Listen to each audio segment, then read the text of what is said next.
here, and I don't know about you, in a lot of my activities these days are that, how Yeah. do we, yeah, since you and I and people we know, we started at bolting things together, and then we managed to run teams of people bolting things together, and then we did global and national and global things, and now it's, how do we advise the world? How do we advise each other? How do we take this brain trust and make something of it, better than writing white papers? Right? Yeah. Good point. Something we've been struggling with our whole career. Yeah, I get Right. it. Right. And as we're talking about in the green room, you're doing a lot of podcasting. I've been doing a lot of podcasting. Anthony, our producer behind the scenes, has been the guest on this show. I think, communicating in these ways, trying to capture a narrative and a story that people could actually consume and take something away from is a better use of a lot of our times these days, than writing the code and policies. So to that end, as we discussed, in these conversations, we tend to look at our guests and looking back at the beginning, how was transparency handled in your days? What are the values, pro and con of all that? How well did that work? And then take it to the present and the future. So, Anthony, if you could put up the first question, you started in the military, spent a lot of time there, and advanced through the private sector space with all sorts of notable steps along the way. So, when you started in this, was it easier? Was it exactly clear what's going on? Was it simpler to get clarity, or what's your experience of how that evolved from the beginning? Yeah, when I started back in the day, this now we're old timers telling war stories here, okay? But in the '90s and early 2000s, nobody wanted to be clear with anybody, right? We were all afraid of sharing information and how that might cause, the world apocalypse. And so in one sense, okay, the world has gotten a lot better since then. I think we've all, as a community, discovered that the better thing to do is share as much as you can. So that's my positive side, my Pollyanna side, saying, hey, things have gotten better. But I look back over the years, we started talking about information sharing. I don't know, 1999 was when the first ISACs were formed. And the way we do that hasn't transformed that much. We haven't done that much better, with automation and making it in real time. Most information sharing organizations still share spreadsheets and PDFs. And it's like, it's 2023, boys and girls. We should probably figure a better way to do this than that. And so on one hand, we've gotten a lot better. We all agree this is something we should do. But on the other, we could be doing a lot better. And so I don't know. What do you think, Chris? Did I get that right? Well, when I look back at the early part of my career in the '90s, right, I was perhaps a little bit naive. I remember saying to my boss in 1995, that the TVs will be gone in 5 years. Okay. Right? Sat me down and explained, logistics and supply chain and momentum and so forth. And, so here we are, near 30 years later, and they're still not quite gone, right? So some things take a long, long time. But I love the story.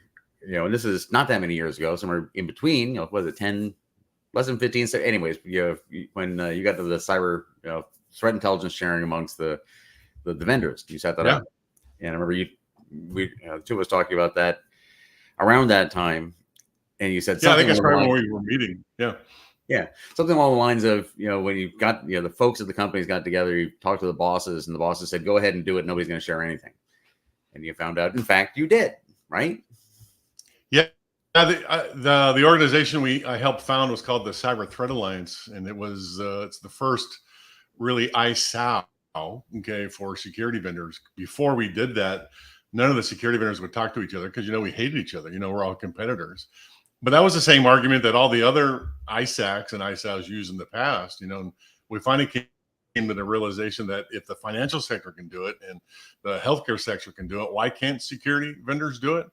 And here's the big hurdle that we had to get over, right? The vendors all claim that their threat intelligence was their secret sauce, right? That whatever they were collecting was so much better than their competitors that they didn't want to give any of that out. And what we convinced them to say instead of that is, that's not your secret sauce. All the vendors, if they're of any size, collect the same kind of intelligence. It's kind of a commodity collection effort. What makes your product different from the other guys is how you use the intelligence, right? And so once we convinced them that was a thing, they all got on board and said, oh yeah, I see what you're saying. We can share commodity intelligence, and then we can claim that we do it better than our competitors. Right. And I have related that story a lot, right? And in the last 5 years in this, software supply chain conversations, I've it's been interesting following that along from this perspective. Early on, I got involved with some of the Beltway working groups and so forth. I suggested that this sounds a lot like threat intelligence sharing to me. Yeah. And we weren't really ready to have that conversation yet. I think it's easier these days, but it's the same sort of things. It's like, oh my God, the competitors will get all our intellectual property. And through both of those cycles for me, I think I tend to say these things. Look, how well are you identifying and protecting your intellectual property today? Let's compare what we're talking about to that. And on both those, what, to your point, what is my intellectual property in the first place? Yeah. And really, how secure is it already? It's, Yeah. And by the way, it's a really small subset of all the data that cuts across your networks, right? I mean, if your network is this, your intellectual property is probably, this, right? And so let's not worry about that too much, I'm thinking. Right. And it's really protected, even in big corporations, by contracts that someone else knows about. And the employees generally probably try to keep to it, on an ad hoc basis. But and there's no real tracking of it. Right. So which sort of leads us to the president. Anthony, you can put that next one up. Right. So we know we live in this complex information space now, disinformation campaigns and influence campaigns and so on and so forth. And we're not sure we can all agree what color the sky is on an average Wednesday. But at the same time, the drivers for all this, the utilities need to keep the lights on, which means they need to get accurate information they can believe and deal with it. And I think those two are converging or crossing or whatnot. So your thoughts, where are we now? How is it better or worse, or anywhere you want to take that one? Well, I think you're right. And in fact, I just wrote a book about this, right? It's called Cybersecurity First Principles, a reboot of tactics and strategy, or strategy and tactics. And the reason I wrote the book was, when you say to another, if you get into a room of InfoSec practitioners and you say, how do we solve cybersecurity? You're going to get three completely different answers. Everybody's going to have their own idea of what that's supposed to be. And that can't be right. Okay. There should be an absolute cybersecurity first principle that we all agree to. Not that we invented first principles. I mean, the idea of first principles have been around since Aristotle and Descartes. And, so the way you solve really complex problems is you got to reduce it down to its very essence. And so I've been thinking about, what is the essence of solving cybersecurity for the last decade, even over a decade? I think I finally got it, right? So I'll tell you what it is, and you can tell me where I'm wrong. But what do you think it is, Chris? What do you think we're all trying to do? Well, first, I think we're doing it pretty well, right? The lights are on; it's all working. Like any group of experts, we're hard on ourselves, and it should be better and whatnot. And I think it's ratcheting, following evolutionary principles right now, right? Honestly, I think things are going, particularly in supply chain, not intrinsic, in some ways intrinsically because of it. To your point, we've been doing supply chain accounting and so forth for literally thousands of years. There's clay tablets all over the desert of Mesopotamia, right? This many, jugs of beer. So, we got a long way to go. I think we're part way up, the curve. Our risk is that we think we're done. We have CISSPs, we have CIA. I don't think we have some of our foundation agreed on yet.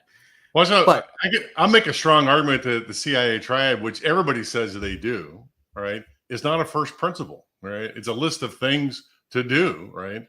And because it doesn't get to the essence. When you look at the CIA triad, confidentiality, integrity, and availability, you say, oh yeah, those are good things I should worry about.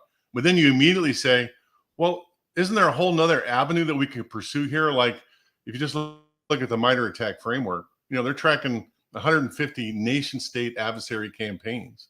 And wouldn't it be logical that we would put prevention controls in place to match all that activity across the intrusion kill chain? The CIA triad is silent about that. So it's a passive list of principles, list of best practices that has nothing to say about actually defeating the adversary. So the CIA triad can't be, okay, our absolute cybersecurity first principle. Well, right. I try as much as I can to bring on my own biased view to this, but honestly, if you want to go, anybody out there want to go to all.net, click on protection in the upper right, and you'll find a website that Fred Cohen's been maintaining since the 80s. Yeah. Right. And along the bottom of it, there are 7 things, that are protection objectives. But in addition to CIA, there's usability, use control, transparency, for archives and records management, the inter-pares trust, the things that, say that you're Rick Howard and own things, transparency, it, trumps, CIA. So I think we're still, I think, Fred and folks involved in that have done a really good job. But as you say, I think we're still getting to the point to agree what even the basics are.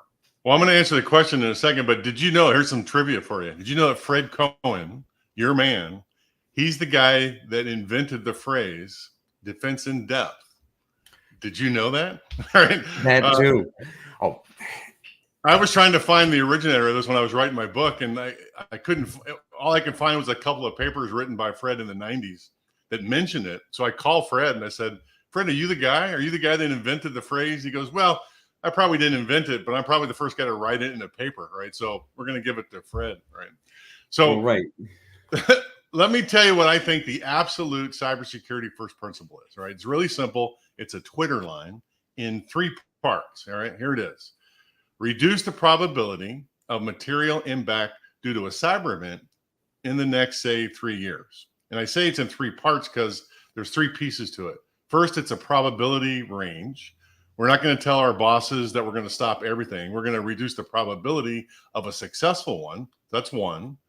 The second is we're only going to worry about material data. Like you were talking about before, the IP data is a really small subset of all the data that comes across your network. So we're only going to worry about materiality. And the third thing is we're going to time bound it by something that makes sense. 1, 3 years, 5 years. The point here is it doesn't extend into infinity. Will some bad guy be successful against you sometime in the future? Yeah, probably. But what's the probability they'll be successful in, say, the next 3 years? That probability is probably pretty small, right? So that's my statement. What do you think about it? Well, I can't refute it. It's solid. I love the time bit. It's one of the standard things you would, non-security people you talk to, and a good way to get this across is safes, right? Safes are rated in time, in hours. Oh, that's true. Yeah. Right. It's the big, huge doors. That's just more hours. But sooner or later, you're giving up somebody time, they will just peel it apart and get inside. And which is okay. Right. And then we build compensating controls like don't not look at your safe for 72 hours. Right. that can help a lot. Well, if you will indulge me on that, then what happens if you come up with the absolute cybersecurity first principle, then there are logical strategies that follow that you might pursue that could absolutely reduce the probability. And they kind of fall into several big buckets. One is zero trust as a strategy, not as a vendor feature.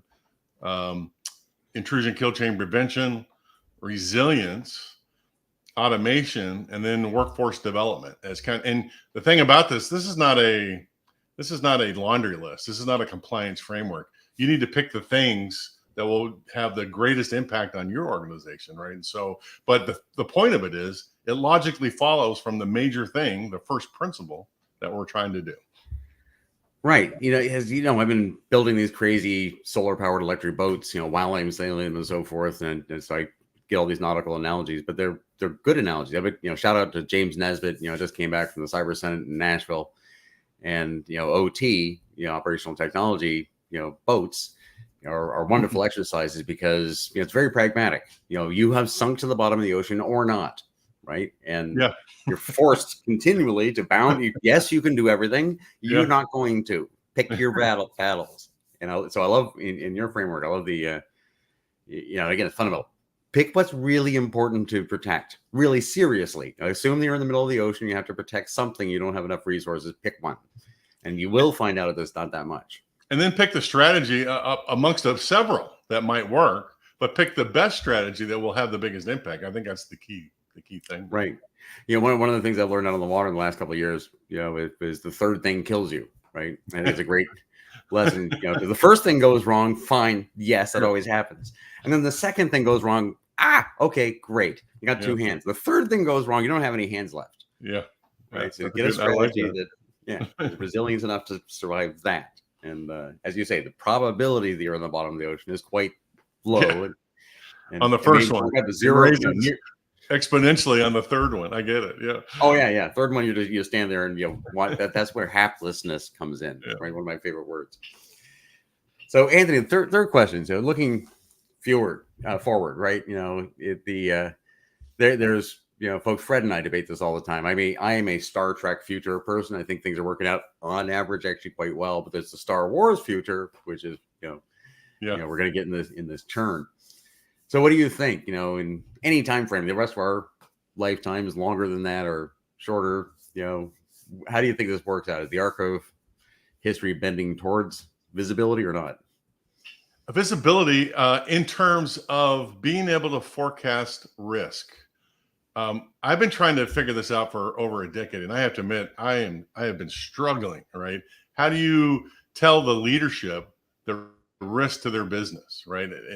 And so and then you say, well, it has to be a probability, so therefore there's math involved, and therefore it has to be very precise, and then it's exponential in number of vulnerable variables, and you go, oh my God, this can't be done. But I've been trying to figure it out. I know you have too. You and I've talked about it before.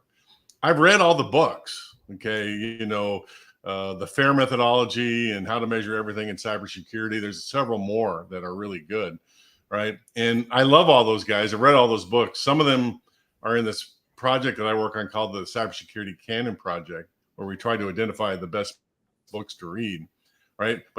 And I know most of those authors. Some of them are friends of mine. I even gave a presentation at RSA a couple of years with one of them, Richard Sierson.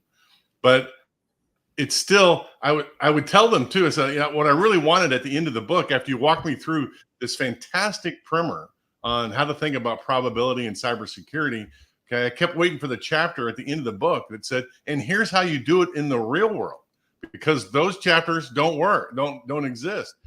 So when I wrote my book, I finally decided I had to write it. And here's my epiphany, Chris. You tell me if you think I got this wrong. We don't need more precision for probability. That's a misunderstanding of what probability is. Okay, if you think about probability as a measure of uncertainty, I need to have a good enough answer so that I can resource decisions with. And here's my story. We did our initial assessment of N2K about 2 years ago. And I went to my boss and I said, hey, boss, we think there's about a 20% chance that we're going to get hit with a material ransomware attack in, say, the next 3 years. And what I really want to do is take the next year and consume our IT team of 2 guys and a dog, right? And you, by the way, all right, and really get into details about all of the things that could possibly go wrong.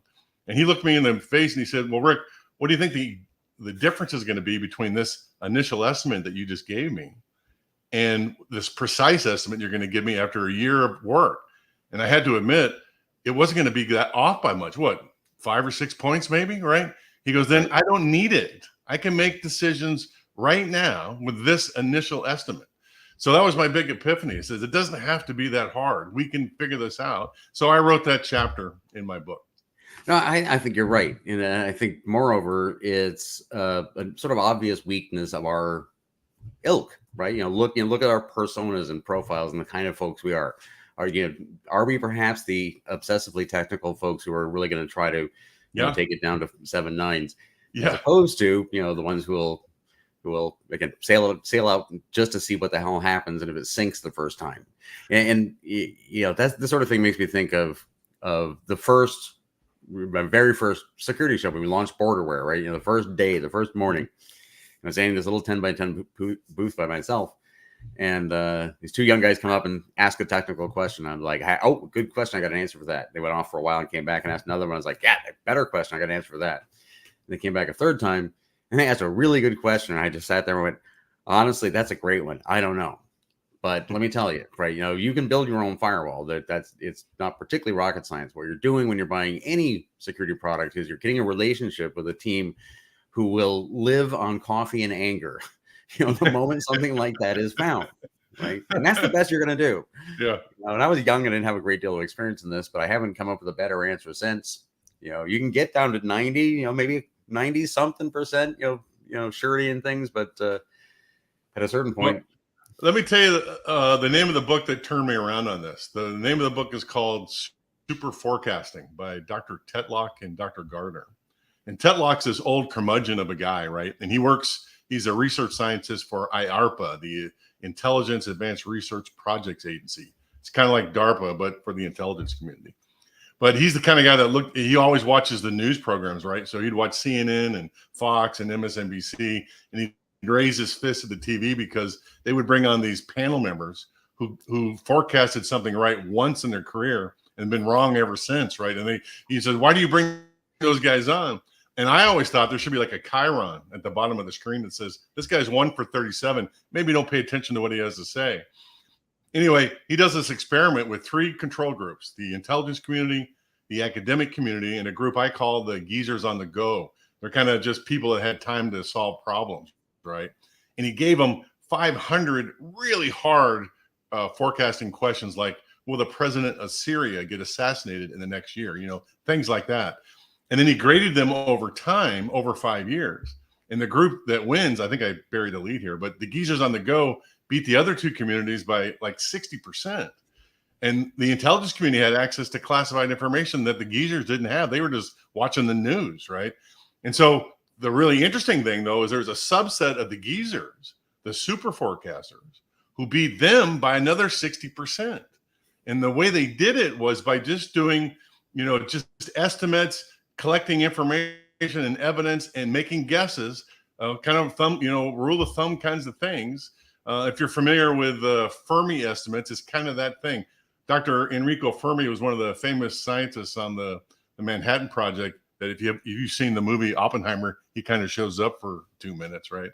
And he was famous for making guesses to answers of experimental questions they had no idea how to answer until 30 years after they built the bomb, right? And he was famous for these kinds of things. When he taught in college at the end of his career, he would give his students questions like, estimate the number of inches of pizza consumed on a Friday night on campus, and made them just kind of guess the back of the envelope. That's what he would do. So these super forecasters use those kind of really itty bitty techniques, estimates, and can get really accurate results. And I say, you know what? If they can do that for really hard problems, I'm sure we could figure that out for cybersecurity risk forecasting. Well, I think you said something important there that's worth everybody keeping in mind for any topic, right? So something happens, and there was 10,000 people to forecast something. Mm-hmm. Someone's going to be right. That doesn't necessarily tell you much, right? But we get that a lot. It's I love that, and getting closer and closer to geezerhood myself, and really looking forward to it. I've been looking forward to Cranky Old Man all my life. So I like that. Gives me some hope. Well, cool, Rick. Thank you very much for spending the time today, sharing the information, everything you've done in the industry, and being a good friend we speaking of oldhood, we say longer than I like to admit. I like to admit it's fantastic. Yeah, I made to admit. Well, I appreciate you letting me come on, Chris, and wrangle on about all this stuff. Thanks for doing that. I really appreciate it. You bet. Thanks, folks, for episode 50. We'll see you again. See you guys.